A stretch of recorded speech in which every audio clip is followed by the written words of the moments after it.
నాన్న శ్రీ మహావిష్ణువు ఏ ఏ యుగాల్లో ఏ ఏ అవతారాలు ఎత్తాడో చెప్పవా? మనకి 4 యుగాలు ఉన్నాయి. ఒకటి సత్యయుగము, త్రేతాయుగము, ద్వాపర యుగము, కలియుగము.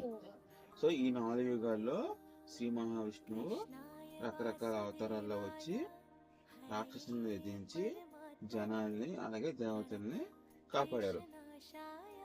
అందులో ఫస్ట్ సత్యయుగంలో ఏంటంటే సత్యయుగంలో మత్స్యావతారం, కూర్మావతారము, వరాహ అవతారము, నరసింహ అవతారము, ఈ 4 అవతారాలు ఎత్తి దుష్టులను శిక్షించి మంచి వారిని రక్షించారు.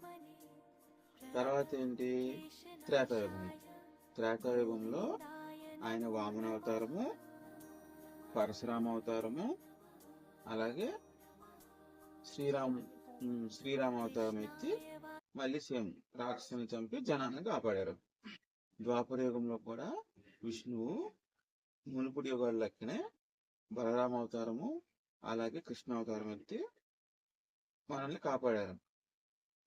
లేకపోతే కలియుగంలో ఏంటంటే ఆయన కలికి అవతారం ఎత్తారని చెప్పి మనకి పురాణాలు చెప్తారు.